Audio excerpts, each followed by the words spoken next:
Okay, FM 101.7.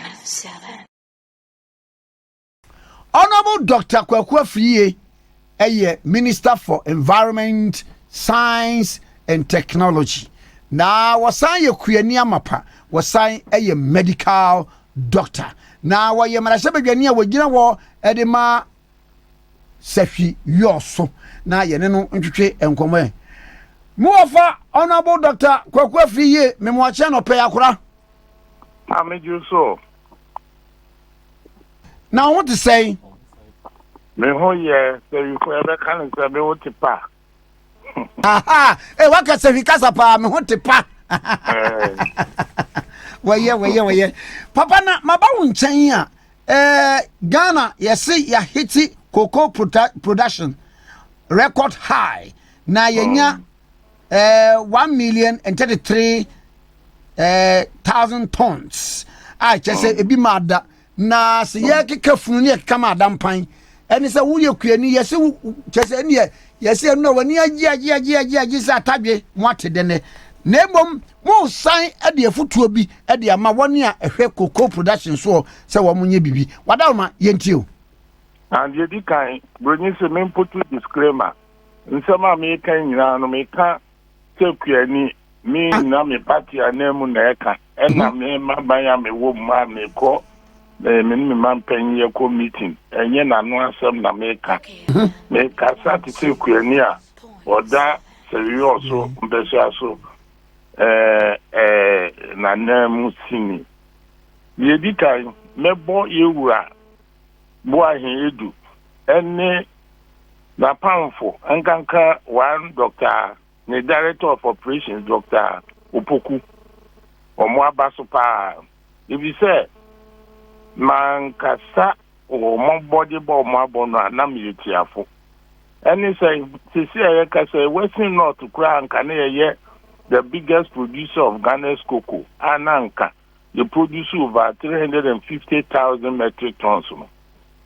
So our cocoa production ya hit high no ekwan bi su kra ye nka ho wo de ya monko check your figures no. Wow. And this ya pension almost supervise phenomena bi ye cocoa swollen shoot virus disease Emma Western North de here yan kra samre no amma ye aban ba so na ye cocoa as at last 2 years figure na ye cocoa I reduce aba 140,000 metric tons from 350.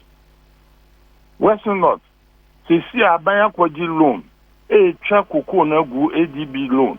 Amia many so me nam no say the modern bar. Dr. Poku ne in extension, yewura abanye du omo bono. Any omo other directors no. Me bo abaso.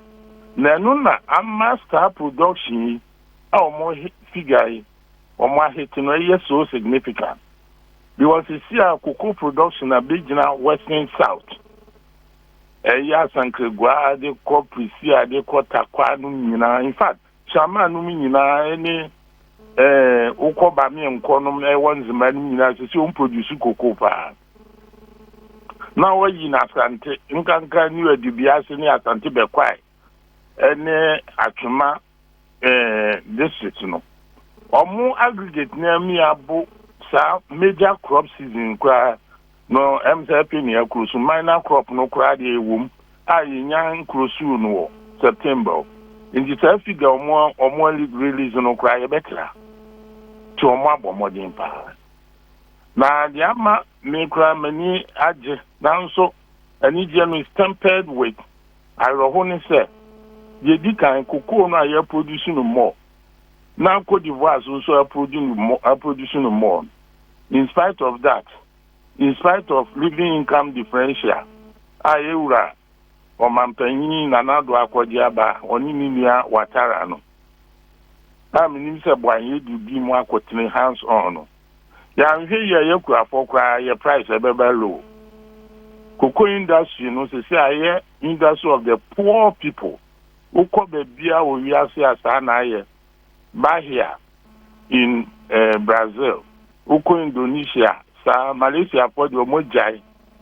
ti ohia fo nkwa be no me kwa chire dodo bia ma na enemi sandu caution ni announcement in so mo ye digital skills no a mo so mo de ba no cocoa industry ye wo kronu culture bi o ha ye deeply embedded urabo ahedu me mano afutuo wa nhwe a pieces ni o mo nkofo mo industry ni nyina we de na me ka no me kasa ma me ame ho kronu e wo mu no e do so dodo ayi can you pray no am joso ne om da so do e joso me say 2 years ago me more company ni din near me personal experience or 3 or 4 years ago near many so no mo ebu me 7 kilos hey whoa back me na me catch you now remember say cocoa bia no boot weight near 64 kilos. And so bia fa bag bia 7 kilos kura with the 10 bags from manual. We have more than 1 bag from ho. Hey! Yes. Me no one negotiate you among fair almost see cocoa no there. They be kind. On started with philosophy impo. On see cocoa no tete kwashe crowd dey ban or the chrono na dey buy or small girl was into chrono bata. They even so unashamedly the philosophical underpinning. Emma chrono no more bono. Hey. Amuwie no na peace no e ho no me wakura be brink me modi no bi a punish no. Na papa. No papa, mama wi ade. Wo pa sabi wani hunu nwuma mu. Emi ebu we na ayi de.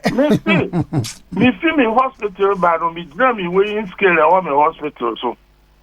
Me waiting the main fan me fi wa me do the same apparel nothing many di manusio me ko gina so 7 kilos.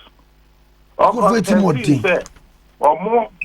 chain of custody efini DO ebeba ni PC so quality control omo keke sika no sa upstairs no no sika no e dia ma no purchasing clerk no they di kan ti enti say menene ji chinkura wan hwe ya obeboka 5 kilos because ono ne die na ono ba e ko abejo so no fedanka omo ade na nka se nipa no onya 1 ono nya 1 kilo mi momu industry na di ntina mti me kase sekuyani but papa one company nkwa all of them aya a culture into digital scale no the abano now me I'm sounding caution. One, there are intrinsic problems with digital instruments. Even if I take digital thermometer at the year COVID at the year no certain problem resetting near the year no intrinsic to the technology. Minim technology or modiaba. My own thermometer at the COVID at the Myanmar dismissing and say as far as COVID at the concerned in a free. Useless contractor. Yeah, Ghana for Yakoto.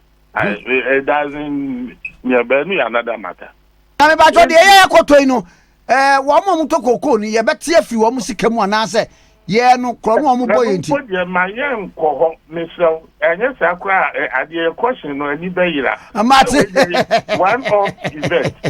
The matron is said, reset, you know, cocoa, LBC, no more cotton digital accoutrement now, cocoa board, the best supplier. First point, you know, because ownership is the key.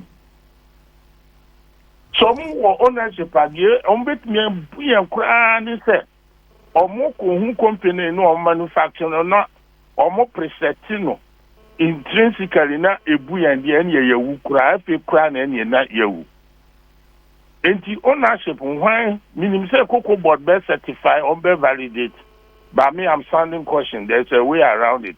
Because this whole thing, you know, cocoa board personnel classroom, especially quality control unit, you know, you see on directly.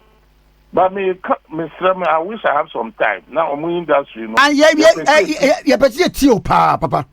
And you know, that 1 kilo, yeah, a call, you see the form, the brain, I will not shout saying in an answer he, no WhatsApp portions are mere demand the minimum. And is not in their interest as instruments, no, a juma is going to have an uphill fight. A cultural issue. Ow! Yes, our industry no more. Two, maybe the another idea was digital idea ni say, and I make a use over time so there must be periodic maintenance and reset. And you know, Misusu say yeah, no, they see unfortunately a form cooperatives. Oma ownership.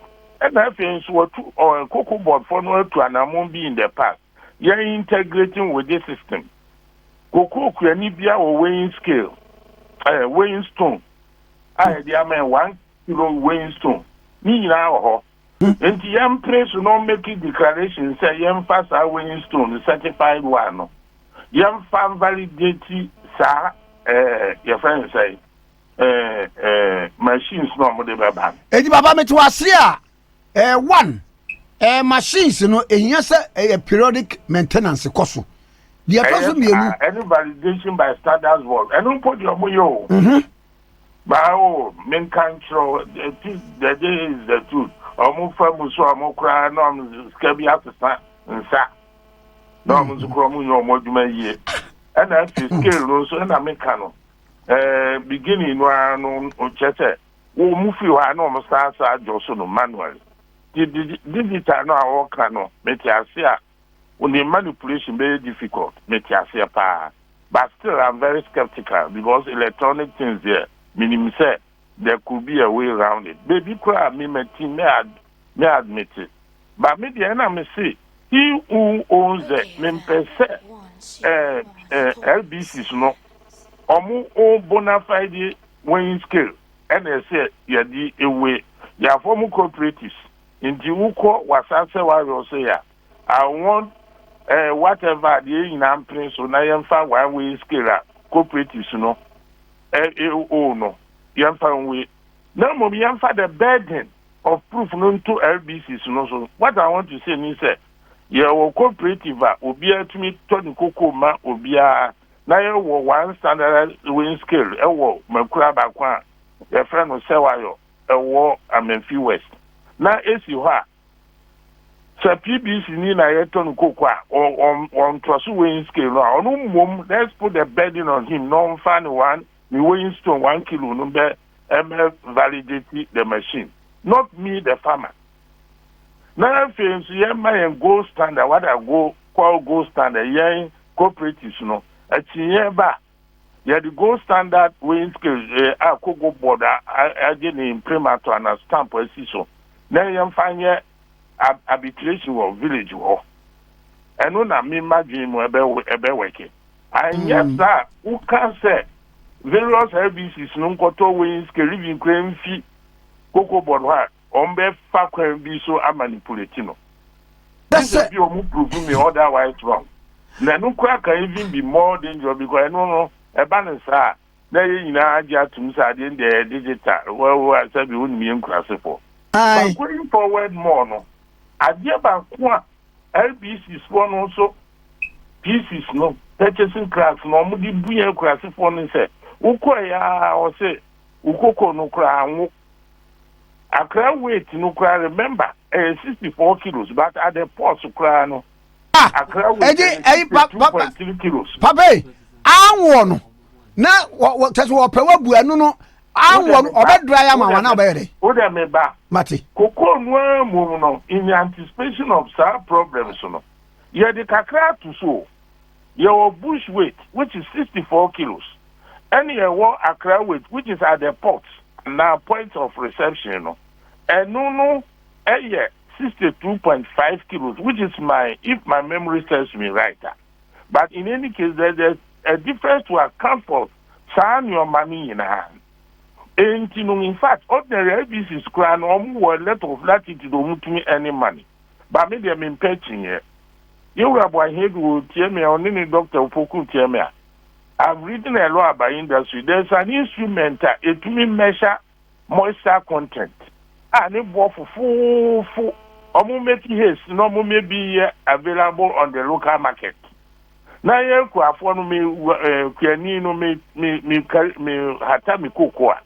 I know, say, moisture content in here less than 7 parts per dear bed me you a few units no ma me kai 7 no na me fa nwom bag na amarodu na me hu water moisture content no we there by small technology and cost it is say we are na what take you temperature wo fie no na wo mo dey justification yes sir ade we no mo mane nwaki o wo de copy o meka say ukoko na wo sanso akọ na waso akoko be half bag Eddie travel consume 5 kilometers there 3 miles now nearest ade weighing station now what do one akajo say enwe enti no yam fast scale we nya adwuma and just be trebi to so you give in enti yes won humidity ade na and say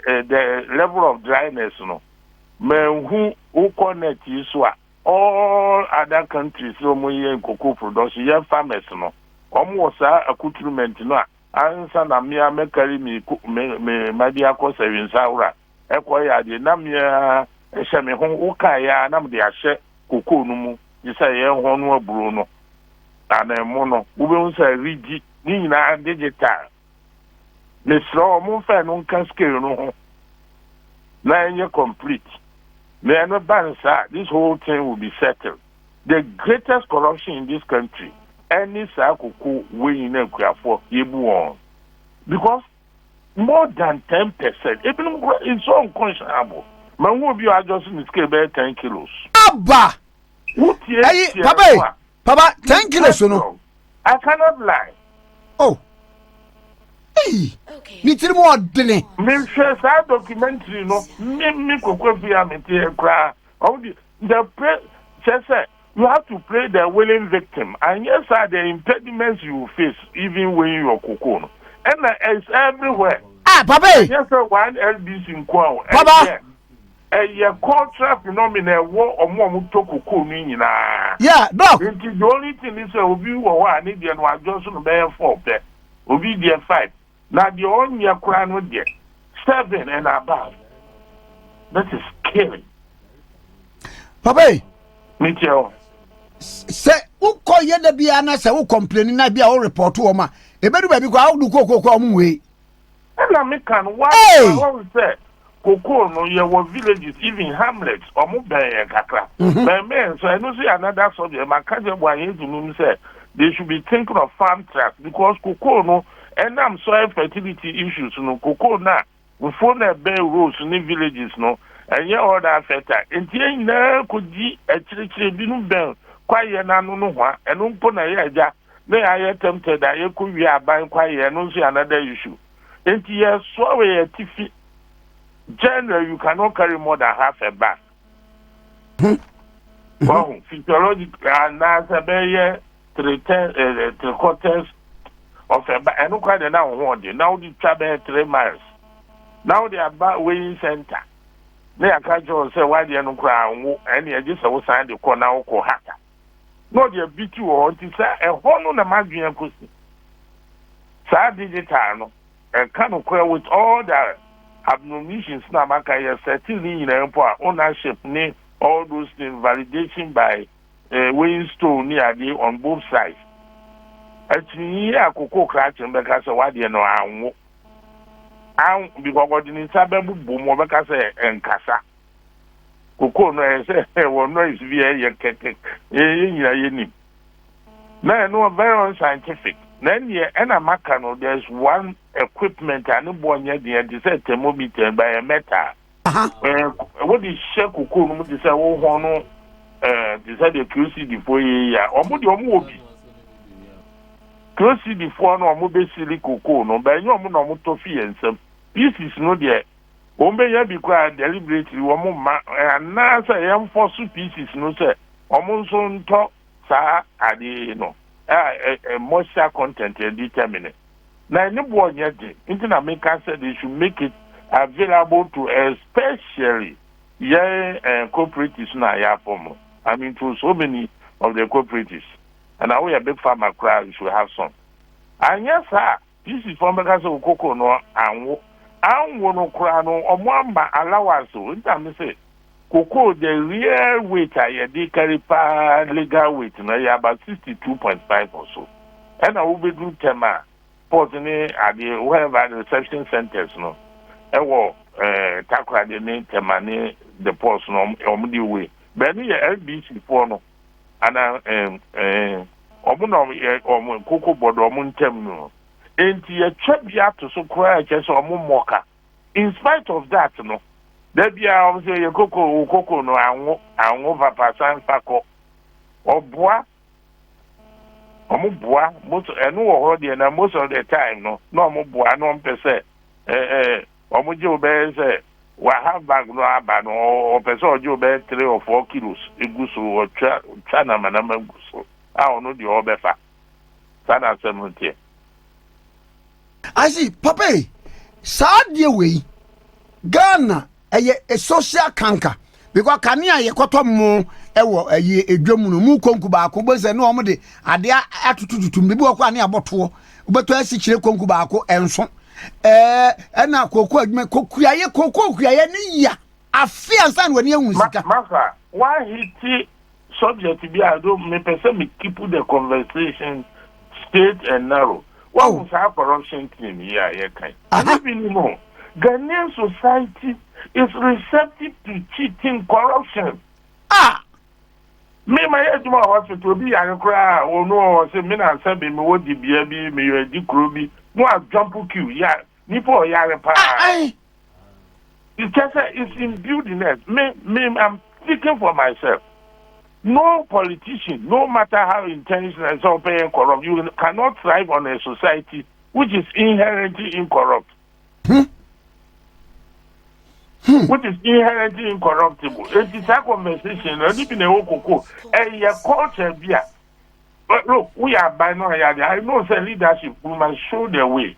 I'm not providing any justification for anybody's actions. But what I'm saying is, now one necessary compromises. If you are fair-minded, you cannot operate in this system. Let me tell you to know. Aye. Bibia or penfrenchim. That is our problem. And it's a person. This is a practical person. I want society to help to have. So you start making compromises. And you get pulled into the whole thing, and then you also work compromise. And I'm not being the line is a moral and ethical and conscience, and I wouldn't know. For Ghana. Prophet, a dog, me no be in common, na so ka fa ho. Dr. Kwakwa fie de ne ho yi sei, enka nwuma bebre ho de eso ono ni nu anya bi adi.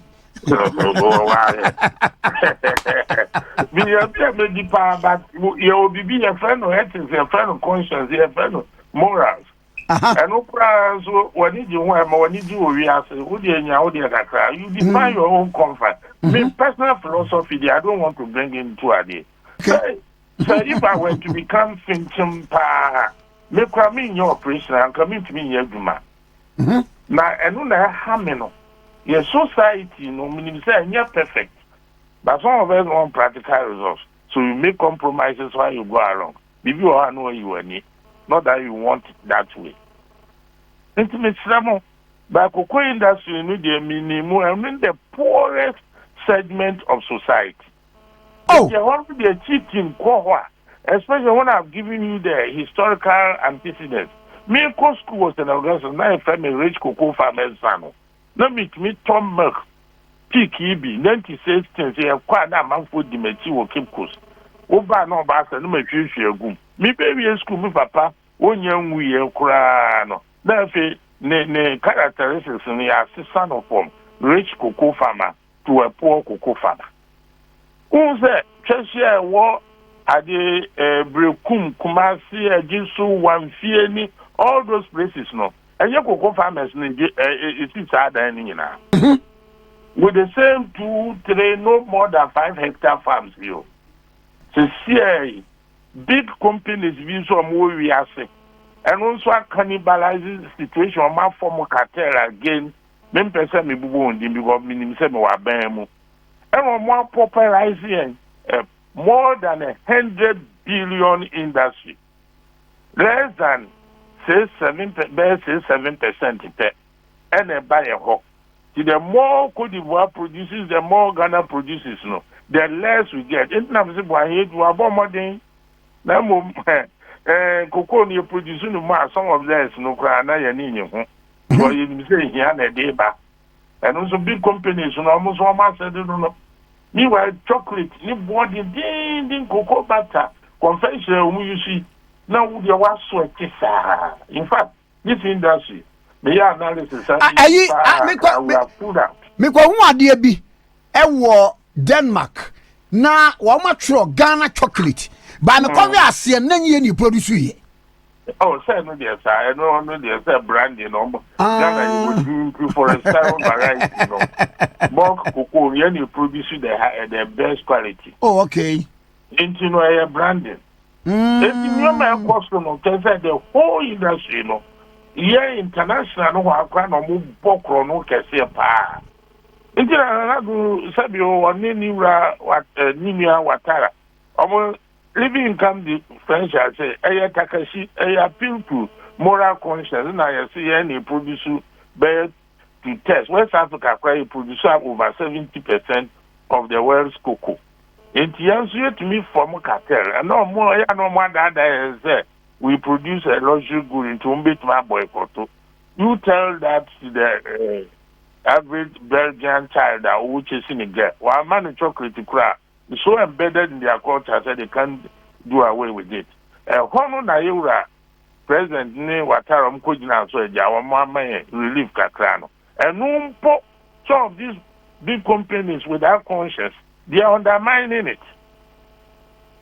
Na ya no more child labor. Free adult labor omuyano. Well, mefo say me boko kwa sa village ya me typical village ya me tell. A friend say wa yo am in Fiwet. A border will almost the whole village will have to come and help me crack cocoa. And then I'm the man. But what to a more now the corn beef via is still my charm and the whole village.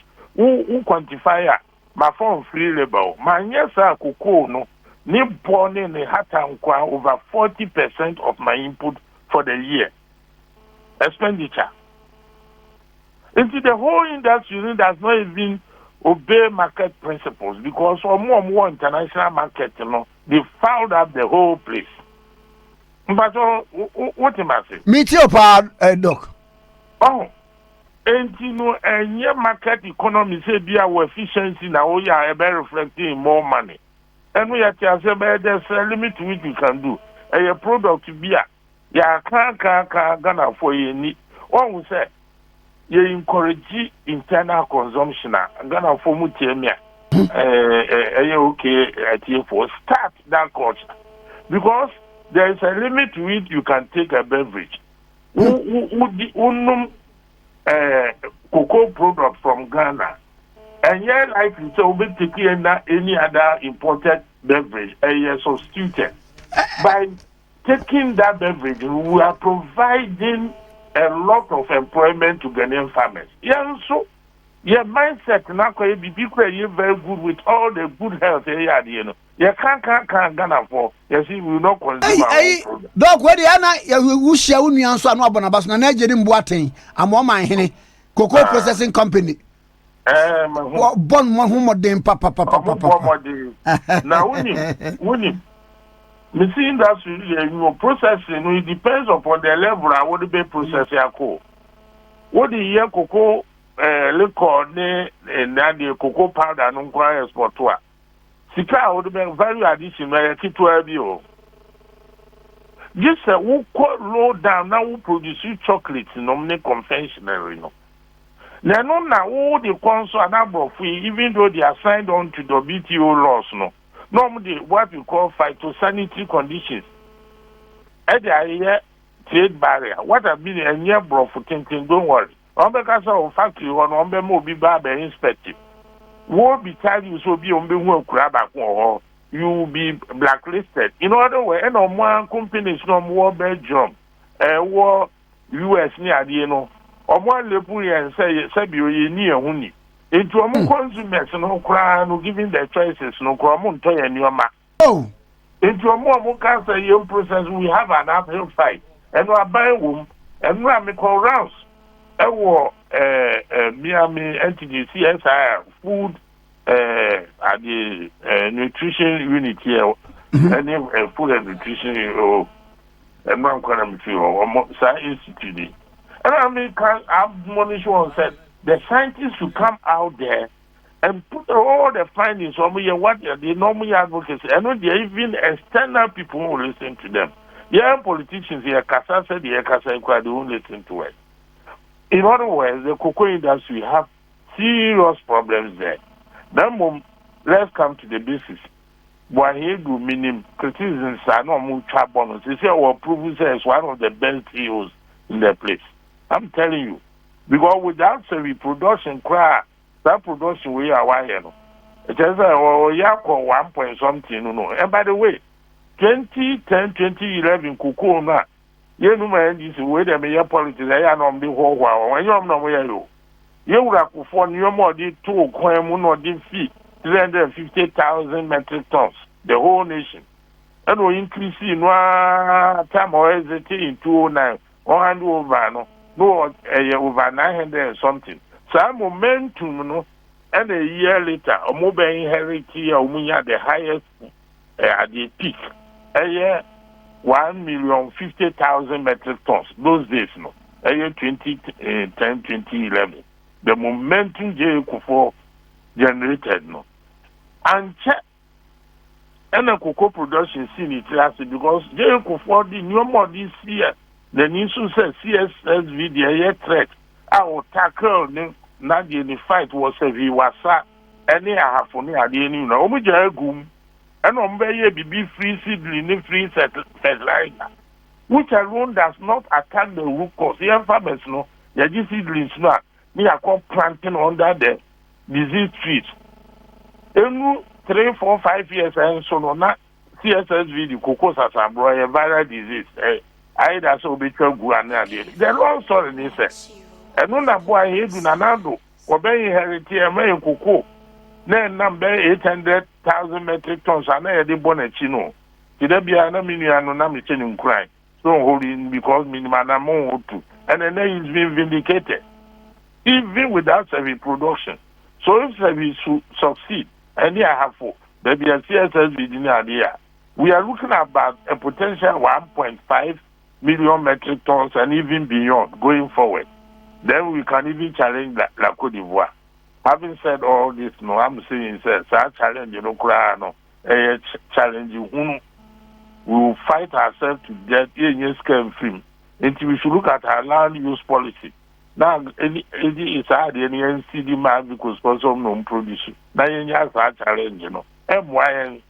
Now, assassin, you find here import substitution at the you find cultivate the little economics in me, please, I need a better. And then for say cotton cocoa near foreign exchange. Now yes, I did the same amount of money I did credit over $1 billion per annum. What difference does it make? And no name argument I know you share Bemwa. No my those arguments. Tell me that was said. Manya experience. No man can remind you be a cocoa weighing scale on the digital no embracing that the pitfalls na mehuno enkanka sa excuse ma so mi koko na PC purchasing crack be ka che mi say onwo ye enti san fa ko hatem bra eno be no cheze wo pe wo bu no wo pe wo bu say no ntumi fa nko then you negotiate no aje no so no hatem because